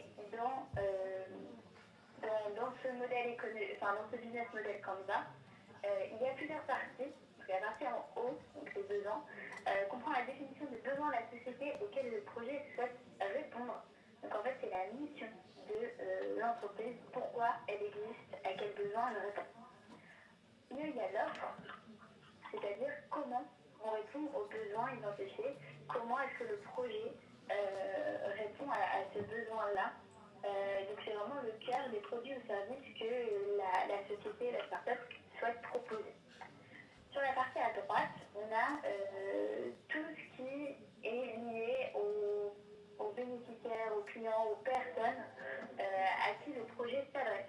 Comment il se finance et quel est son impact. Et à gauche, on a plutôt comment le projet va se mettre en œuvre, c'est-à-dire quelles sont les activités, quelles sont les ressources, les partenaires et les coûts que la société va devoir prendre en compte dans la création de son activité. Quelles sont les différences entre le business model classique et le business model social? Là, c'est un Canva de business model social que je vous présente, parce qu'il y a ces trois éléments-là, sur le besoin, l'impact et les bénéficiaires, qui ne sont pas présents sur un modèle économique classique, un business model Canva classique. Et je voulais m'attarder sur ces trois éléments-là pour pouvoir revenir sur ces trois éléments-là et les détailler un peu plus avec vous pour vous expliquer en quoi c'est important dans l'économie sociale et solidaire et dans une start-up sociale ou environnementale, enfin une start-up à impact. Tout d'abord, les besoins. Les besoins, c'est le problème auquel la startup va répondre. Donc c'est vraiment le problème qui a été identifié, qui a été testé, on fait des études de besoins, on va questionner les personnes que l'on souhaite être impactées par notre projet pour savoir quel est le besoin qu'elles ont et pouvoir y répondre à travers la startup. Donc les questions à se poser pour répondre à cette case-là, c'est quels sont les besoins des bénéficiaires de la cible, donc quels sont les besoins des personnes que je souhaite impacter à travers ma startup, quelles sont les problématiques qu'ils, elles, rencontrent dans leur quotidien et donc que je souhaite résoudre, et finalement quelles sont leurs aspirations, quels sont les points bloquants qui les empêchent de les atteindre, donc de répondre à ces problématiques-là, pourquoi ils ne répondent pas à ces problématiques-là seuls, et du coup comment est-ce que je peux les aider à travers ma startup.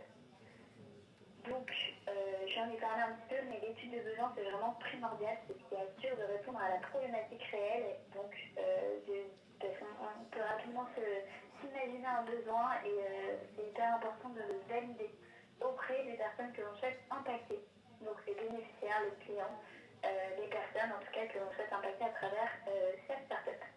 Donc, ça, c'est vraiment sur le besoin, le problème auquel la startup répond. Ensuite, il y a les bénéficiaires, donc c'est les personnes qui vont bénéficier de la startup, enfin des actions de la startup. C'est toutes les personnes qui vont être impactées, directement impliquées par le projet et qui vont pouvoir bénéficier d'une offre ou d'un service, voilà, des activités clés de la startup. Donc, qui sont les bénéficiaires? C'est une des questions à se poser. Il faut vraiment pouvoir bien les identifier et les différencier des clients. Les clients, c'est les personnes qui vont payer pour le bien ou les services ou le produit que vous allez développer à travers votre startup, mais ce n'est pas forcément les bénéficiaires. Par exemple, chez United, chez United étudiants, le programme s'adresse aux étudiants, donc c'est les bénéficiaires, parce que c'est eux qu'on accompagne, et pour autant, ce n'est pas eux les clients, puisque ce n'est pas eux qui payent, qui nous rémunèrent, c'est tous nos partenaires financiers. Donc voilà, c'est un petit exemple pour essayer de clarifier un petit peu la différence entre bénéficiaires et clients. Il faut aussi identifier les caractéristiques des bénéficiaires, leurs forces et leurs aspirations pour voir qui sont ces personnes-là et comment est-ce que je souhaite les impacter. Il faut être le plus précis possible, bien connaître les bénéficiaires, donc n'hésitez pas, encore une fois, à aller à leur rencontre, à leur poser des questions, à passer du temps avec eux, pour voir si, comment est-ce que vous pouvez les impacter pour changer positivement leurs conditions de vie. Et finalement, les impacts. Donc, c'est une notion qui est hyper importante dans l'économie sociale et solidaire et dans l'entrepreneuriat à impact. Donc, ces impacts sont permis à la base par les ressources. C'est-à-dire qu'on met en place des moyens humains, matériels, financiers qui sont nécessaires à la réalisation du projet. Ces ressources vont entraîner des activités qui vont être mises en œuvre grâce aux moyens humains, matériels et financiers qu'on a mis en place. Ces activités, elles, vont permettre des réalisations, donc qui vont pouvoir avoir un impact, un résultat à court terme. Et finalement, les impacts, c'est les résultats durables à moyen et long terme. Donc, on met en place des ressources humaines, matérielles et financières qui permettent de réaliser des activités qui, grâce à ces activités, elles vont avoir deux impacts, un impact à court terme, qui sont les réalisations, et un impact à long terme ou à moyen terme, qui sont les impacts, qui sont donc des résultats plutôt durables. Les questions à se poser dans ce cas-là, c'est quels sont les résultats à court, moyen et long terme, les impacts de la start-up, de l'activité sur les bénéficiaires, sur la société, sur la planète, peu importe l'impact que vous souhaitez avoir. Et surtout, quels sont les indicateurs de suivi qu'on peut mettre en place dès le début pour pouvoir suivre le projet et suivre son évolution et donc identifier ces impacts-là.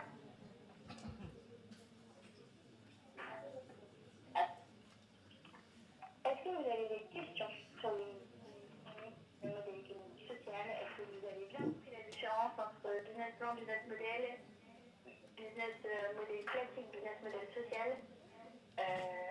Voilà, je suis là pour répondre à vos questions si vous en avez. Alors, y a-t-il des questions par rapport rapport à ce qui a été présenté. Moi, j'en ai une qui me vient assez naturellement, mais d'abord, je vais laisser la parole aux étudiants. Alors, moi, j'ai une question, Madame Bonnel, c'est... en fait, vous êtes en train de confirmer une intuition que j'ai, et je voudrais que vous y répondiez, c'est que avant de commencer le cycle de conférence, maintenant il y a 5 ans, sur l'ESS, j'avoue que j'étais assez néophyte sur ce domaine-là. Et pour être honnête, je regardais ça avec un petit peu de mépris, parce que pour moi, c'était pas tout à fait une entreprise de l'ESS. Ma vision est, depuis un certain temps maintenant, est radicalement opposée. J'ai le sentiment que finalement, lorsqu'on veut se lancer dans l'entrepreneuriat avec l'ESS, non seulement c'est aussi compliqué, si je puis dire, ou aussi, enfin, l'ambition est aussi forte qu'une entreprise classique, mais je dirais même encore plus importante. Et la présentation de votre matrice le confirme dans le sens où on rajoute encore des cases, en scindant notamment la notion de client et la notion de bénéficiaire, en mettant en avant la notion d'impact et la notion de besoin. Est-ce que finalement, effectivement, de votre expérience, le développement d'une entreprise ESS ne requiert pas au moins autant de compétences, sinon plus que l'entreprise classique?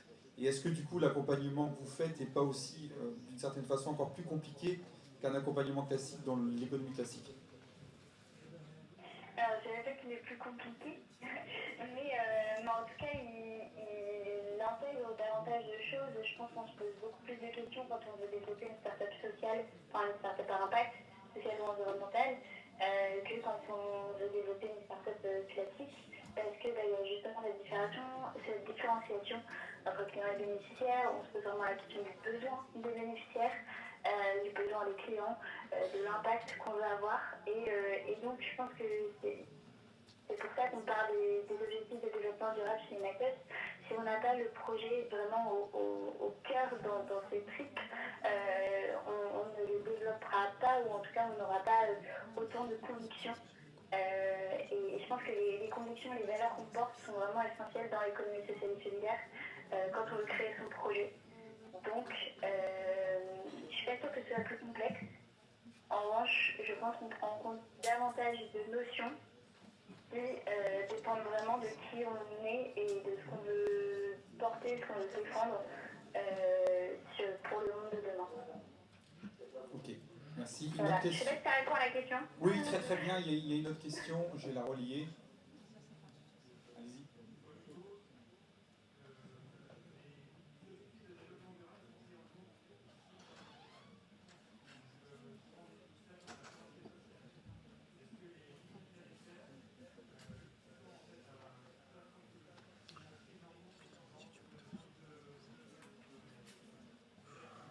Alors, j'ai essayé de relayer correctement la question. En fait, c'est lié au développement durable, la notion de développement durable. Donc, est-ce que les notions de développement durable sont intégrées dans l'élaboration du business model, et notamment, alors si je retraduis bien, les développements durables au niveau des limites planétaires, au-delà on va dire, des aspects de personnes. Alors, je ne sais pas si vous avez bien entendu la question, Mme Bonnel. Alors, oui, j'ai entendu.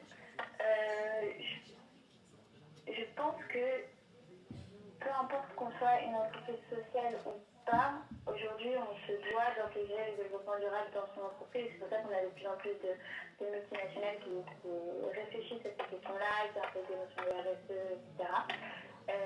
Après, ça dépend pour moi, ça dépend de chaque individu, et c'est pour ça que j'insistais sur le besoin d'avoir une thématique et des valeurs qui nous touchent profondément pour pouvoir développer cette start-up sociale. Et donc, pour moi, ça dépend vraiment de l'individu plus que de l'entreprise, de l'organisation, de la structure qui va être développée.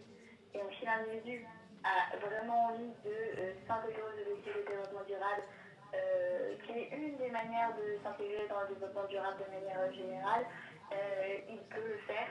Après, c'est à chacun de trouver sa méthode et de trouver la manière dont il veut s'intégrer à ces problématiques-là, enfin ces thématiques-là. D'accord. Donc, si je résume, et vous me corrigez si j'ai mal retranscrit votre pensée, c'est pas fait de façon totalement automatique. Par contre, effectivement, en fonction des porteurs de projet et du projet en tant que tel, effectivement, ça peut être une dimension qui peut être prise en charge et intégrée au niveau du Canva de votre BMC amélioré. Est-ce qu'il y aurait d'autres questions? Très bien, donc on va pouvoir enchaîner. Merci beaucoup, Madame Bonnel. Donc, merci et bonne journée à vous. Alors, donc on enchaîne, on est un tout petit peu en retard, mais ma foi, compte tenu des difficultés techniques qu'on avait eues, ça reste relativement maîtrisé. Donc je vais faire appel maintenant à notre dernier intervenant avant de partir, enfin que vous puissiez effectivement réaliser l'ensemble des travaux qui vous incombent. Donc j'ai le plaisir d'accueillir Stéphane Rivalan qui va se présenter et qui va présenter donc un sujet qui est d'actualité, notamment pour cet après-midi, qui est la question du pitch.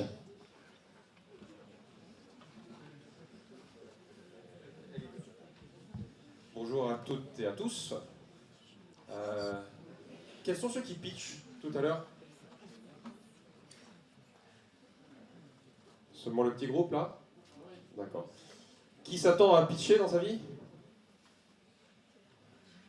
Ah, il n'y a pas encore la prise de conscience. Voilà. Okay. Stéphane Rivalan, moi j'ai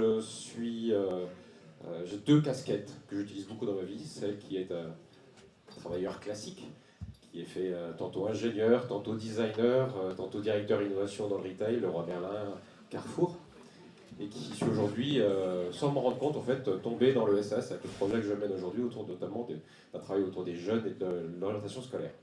Et puis j'ai une deuxième casquette qui va m'aider beaucoup, c'est celle d'improvisateur de théâtre, où j'ai pratiqué des planches pendant une dizaine d'années à un niveau national, voire international, parfois quand on était invité. Et donc je vais essayer de vous mêler tout ça dans ma présentation autour de cet art du pitch, qui est quand même de vous présenter au monde. Donc c'est pour ça que je pense que vous aurez besoin de le faire un peu plus en prévu.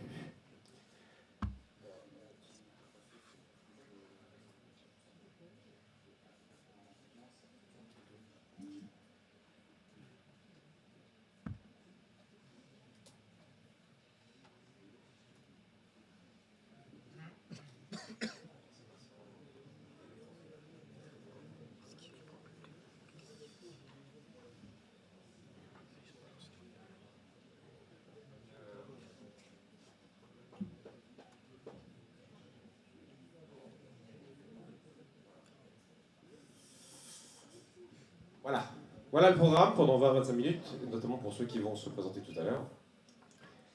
L'art du pitch.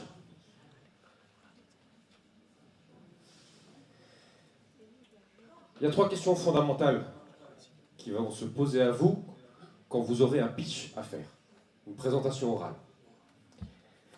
3 questions clés qui sont: qu'est-ce que je fous là, quoi? C'est pas ma zone de confort, là, je suis devant tout le monde, entre copains ça va, mais pourquoi je suis ici? Ah oui, pourquoi? Regardez ça. L'autre question qui va venir à vous, c'est... Là, j'en demande un truc, peut-être des fonds, de me liker sur Internet, j'en sais rien. Est-ce qu'ils vont le faire? Est-ce que je saurais convaincre? Est-ce qu'ils vont comprendre ce que je veux? Deuxième question un peu existentielle du pitcher. Et la troisième, c'est... Ça va là? Je ruine pas tout? Hein? Bonjour. Je vous présente un projet super. Je suis un entrepreneur, vous pouvez avoir confiance en moi. Hein? Quoi qu'on dise à côté, quelle que soit la pertinence de notre business model, de notre compréhension des clients, des bénéficiaires, tout s'écroule. Donc c'est ce que je vais essayer d'évoquer avec vous pendant 20-25 minutes. Parce que je ne voudrais pas rentrer dans les techniques, je crois que vous avez déjà vu tout ça un peu par cœur. Et donc je vais faire un petit complément. Moi, je vais vous présenter le super pouvoir de l'IA. Alors, désolé pour le technophile, ça n'a rien à voir avec l'intelligence artificielle. C'est quelque chose que vous pouvez utiliser tout le temps. Pour un quart d'heure de rendez-vous, 1 heure, un workshop, 1 semaine d'animation. C'est 2 questions, 2 mots qui sont centraux pour moi aujourd'hui dans mon activité. C'est, au fait, avant de dire comment je vais faire les choses, dans le pourquoi je participe à cette réunion, pourquoi je suis là devant vous. C'est quoi mon intention? C'est pas quel est mon objectif. Je veux que vous reteniez les points A, la différence entre un business model et un business model. Non. Quelle est mon intention? Pourquoi j'ai mis de l'énergie à venir là? Et la deuxième, c'est, du coup, si c'est ça mon intention, à quoi je dois prêter attention? Si je veux que vous compreniez, c'est peut-être l'enchaînement logique. Si je veux vous mettre en action, ça va être l'émotionnel. D'accord? Donc en fonction de votre intention, votre façon de faire va complètement changer. Et souvent, on a du mal à faire la distinction entre l'objectif et ce qu'on veut vivre en fait pendant ce moment. Parce que la question qui se pose derrière ça, et vous pouvez le faire sur votre prochaine soirée entre copines, entre copains, entre amis, on veut vivre un moment de partage. On veut vivre un moment où on se met en action collective. On veut transmettre quelque chose. Moi, j'ai besoin de le dire, j'ai besoin d'exprimer. Juste vous m'écoutez, ça me suffit. Donc, en fonction de ce mot qui vous guide, et alors, vous pouvez être en quête de sens. Non, mais là, c'est nébuleux le projet, là. Attends, on se calme. Avant de passer au Gantt, c'est quoi? Pourquoi? Si j'ai pas ça, moi, je bloque. Donc, moi, je veux comprendre, je veux explorer. Soit j'ai besoin de liens. Je veux être sûr qu'on est sur la même longueur d'onde. Et que ce qui fait que chacun est là, est juste et complémentaire. Je veux faire communauté quelque part. Et le troisième moteur, c'est le moteur de l'action. Non, mais je veux qu'on y aille. On arrête de réfléchir, un trop d'analyse paralyse. Moi, je veux passer à l'action. Je veux faire un truc, même si c'est un petit truc, je veux mettre les mains dedans. Si j'ai pas ça, j'ai ma frustration qui gagne.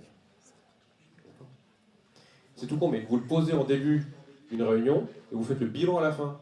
Alors Bertrand, c'est bon, ta mise en action, t'es ok? Ah non, ce plan d'action, moi j'aime bien. Ah ok, on va travailler un peu le plan d'action. Et chacun peut y gagner comme ça. Sur l'art du pitch, c'est pareil. On va regarder que votre intention, elle va guider votre action. Bien sûr, si vous êtes là, dans le qu'est-ce que je fous là, c'est que vous attendez bien une réaction des gens.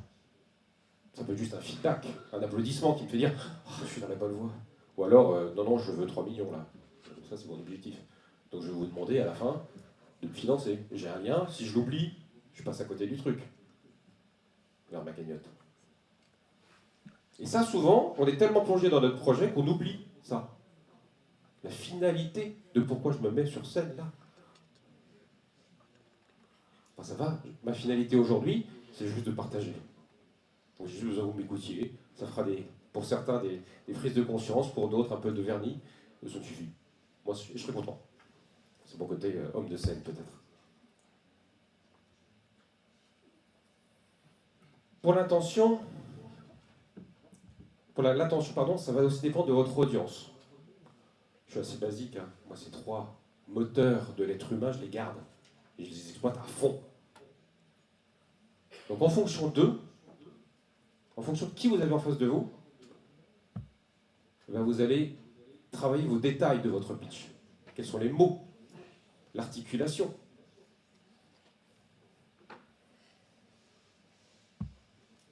Sauf que le problème, c'est que vous ne pouvez pas savoir qui sont les gens. Je vous demande 30 secondes et vous posez, vous, en tant qu'auditoire, là, aujourd'hui, c'est quoi votre moteur principal? Alors, vous avez les 3. Mais il y en a un. S'il n'est pas présent, ça ne sert à rien pour vous. Pour certains, si on ne passe pas à l'action, c'est que du blabla. Inutile. Pour d'autres, si c'est pas sympathique, vécu avec les autres, si c'est pas vivant, en lien, c'est pas ça la vie, quoi. Et pour moi, par exemple, mon cas personnel, c'est si c'est sympa, on est à l'action, mais qu'on n'est pas sur le bon chemin, si ça n'a pas de sens, pour moi, ça ne m'intéresse pas. Après vient le lien, et en final, l'action. Donc, il va falloir parler à ces 3-là. Et ça va peut-être répondre à la question, est-ce qu'ils vont me suivre? Ils ne sont pas 1, ils sont 3. Et dans chacun, il y a les 3. Bon. Alors, comment on parle à ceux qui ont besoin de sens? Pendant la présentation précédente de Mme Bonnel, elle a parlé de bénéficiaires et de clients. Puis elle a parlé de solutions, votre proposition. Moi, je vous laisse méditer sur cette petite phrase.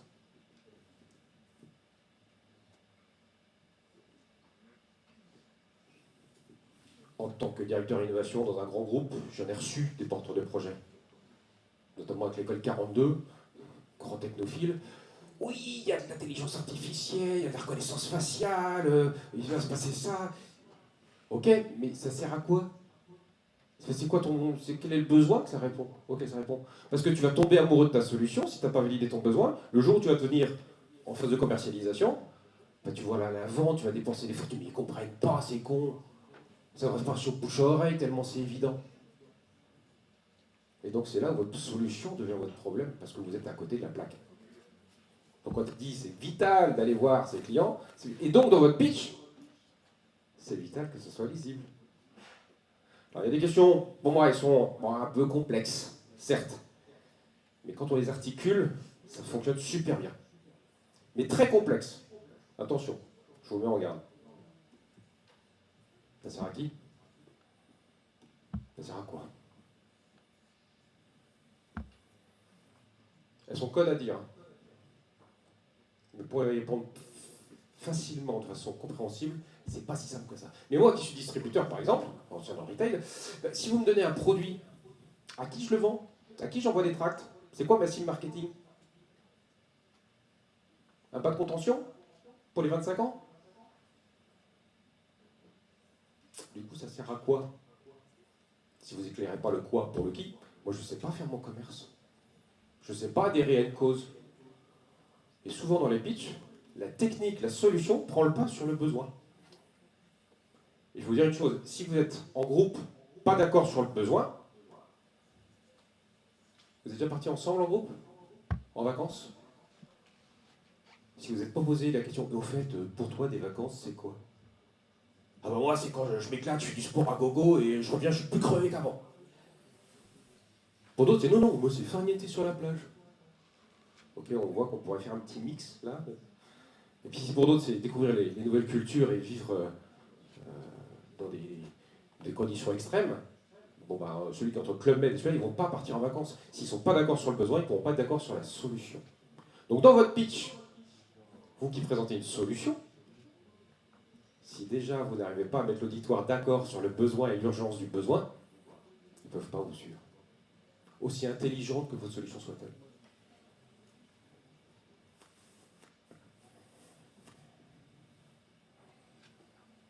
Donc pour celui qui est porteur de besoin du sens, à un moment donné, il doit faire que « Ah, mais oui, bon sang, mais c'est bien sûr !» Non pas vous êtes intelligent, mais ce que vous venez de me dire me rend plus intelligent. Et donc c'est votre analyse qui m'intéresse, pas vos constats. Dans les constats, il n'y a pas d'intelligence. Mais c'est qu'est-ce que vous avez trouvé? Moi, c'est souvent une question que je posais, c'est qu'est-ce que vous avez conscientisé, qu'est-ce que vous avez compris dans votre start-up là, qui fait que je vais miser sur vous? C'est quoi le truc en plus magique qui fait que c'est à vous que je vais filer mes 12 milliards pour développer ça? Donc si ça, pour celui qui a besoin de sens, il a besoin de se dire ça. Punaise, eux, ils ont chopé un truc. Le deuxième, la personne qui a besoin de lien. Elle a besoin d'émotion. Elle a besoin d'être marquée, dégoûtée peut-être, à l'image du cerveau. En tout cas, elle a besoin de ressentir dans son corps le fait que ça, c'est plus possible. Cette situation-là, vous avez raison, elle ne peut plus durer. Il faut qu'on fasse un truc. Si émotionnellement je ne suis pas engagé, je fais « Ah, c'est très intéressant, oui, effectivement, oui, une très bonne solution. Sûrement quelqu'un va vous aider, mais moi non. » Parce que émotion, ça veut dire de « émovere ».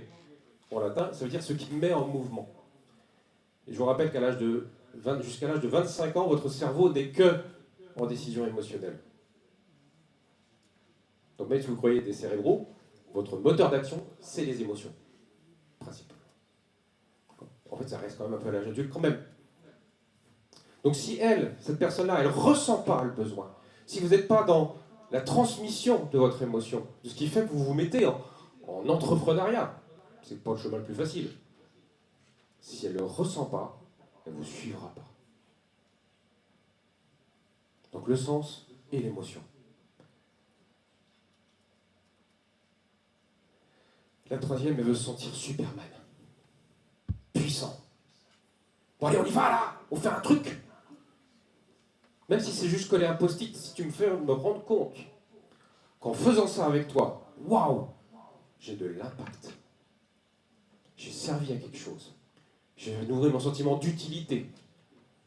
En bonus en plus, si en le faisant, j'ai appris un truc, j'ai rencontré de nouvelles personnes, ok. Mais déjà, si j'ai pas d'impact, si l'action que tu me proposes ne rayonne pas en moi, dans mon plexus là,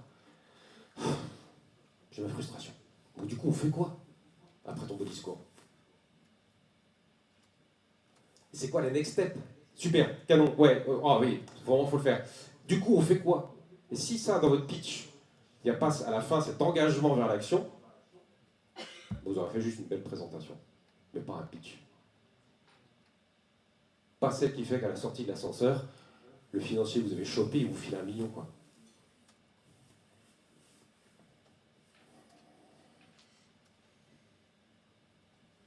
Donc vous avez à parler aux 3 personnes.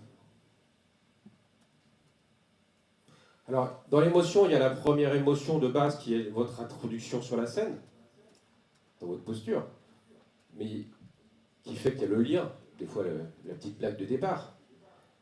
Mais il y a surtout l'émotion, on doit ressentir, c'est pas avec vous, en tant qu'auditeur, enfin c'est pas avec moi que je cherche à vous soyez sympathique, c'est envers ma cause, envers mon projet. Moi, je n'existe pas quasi dans la solution, à part en tant que confiance ou en tant que porteur de projet. Donc c'est bien, vous ne trompez pas de combat. Le pitch n'est pas un exercice de théâtre, de spectacle. C'est pas vous que vous mettez en scène, c'est votre projet.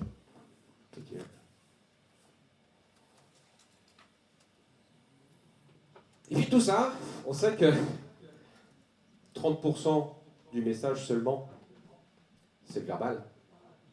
Et tout le reste, donc le non-verbal, c'est votre posture. Donc tout ce travail-là pour tout gâcher. Tout gâcher parce que ça, c'est pas chez vous, ça. Ça, pour vous, c'est plutôt ça. Voire à poil. Comme au 100e saut. J'ai pas mis les photos, c'était pas... En tout cas, c'est vraiment cette zone où vous vous sentez pas bien. Et si vous ne sentez pas bien, comment vous passez une émotion? Comment vous faites être clair dans votre diction et faire comprendre votre message? Donc je vous rappelle que quand vous faites un pitch, ici, là, c'est chez vous. Ça vous appartient, le temps de 5 minutes. Mais vous n'êtes pas un étranger qui, en manque de légitimité, vient voler sa place. C'est la vôtre! 5 minutes, c'est moi! Et vous m'écoutez. Parce que je suis devant vous. Et juste parce que je suis là, sous la lumière, avec le micro, on m'a donné le micro, je ne l'ai pas fait. Donc, juste parce que vous êtes là, vous êtes légitime. Donc arrêtez ça, la peur là. C'est à vous.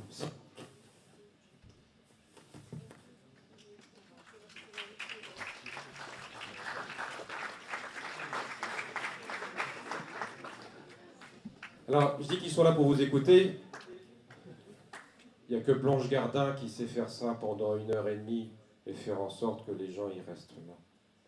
Il n'y a que elle qui a ce talent de pousser ça à son paroxysme, qui fait que ça tient, c'est durable.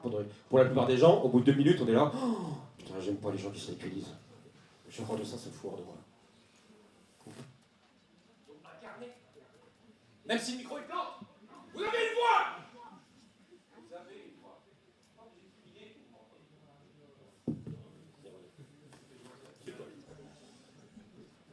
Mais incarner, ça veut dire quoi? Incarner, ça veut dire que ce truc-là, il vit en vous. C'est votre raison. Vous allez être entrepreneur. En gros, vous allez gagner le SMIC si tout se passe bien pendant 10 ans. Donc si vous n'êtes pas porté par une fibre, par votre raison d'être,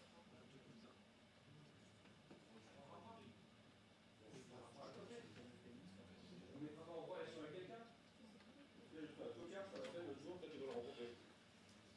Non, c'est votre truc à vous. C'est votre vie, vous la jouez. N'ayez pas peur de dire, oui, je suis engagé dans une boîte.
Mais vraiment aucune idée de quelle était la dernière slide.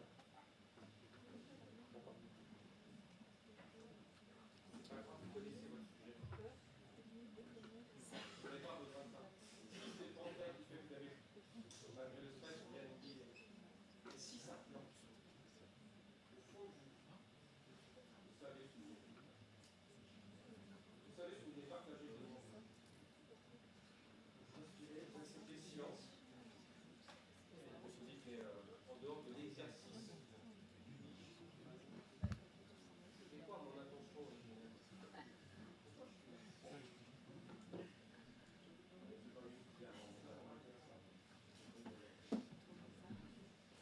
C'est juste vous dire que vous pouvez le faire. Depuis qu'on a appris à parler même avant, notre capacité d'être humain, c'est communiquer. Et on vous a fait croire.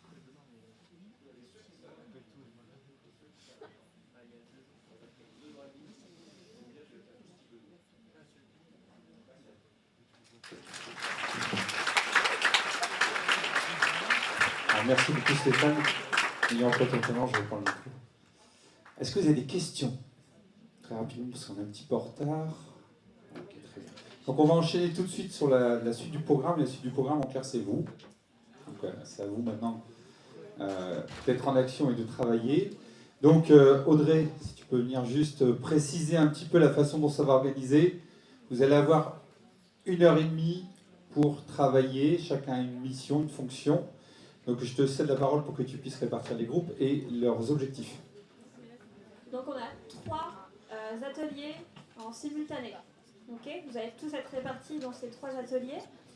Donc pour les M1 MAP qui participent au concours de pitch cet après-midi, il faudra se diriger vers la chapelle.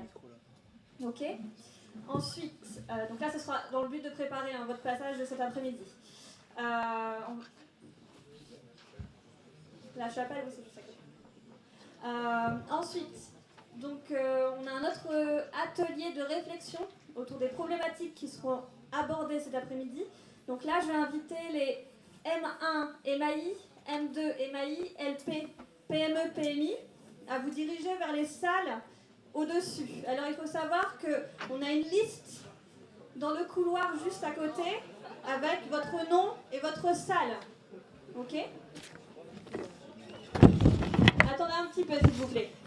Et puis, donc, pour les M2 MAP, je vais vous inviter à rester ici, dans l'amphi 1, pour assister à la table ronde sur les apports des outils en pédagogie entrepreneuriale. C'est bon pour tout le monde?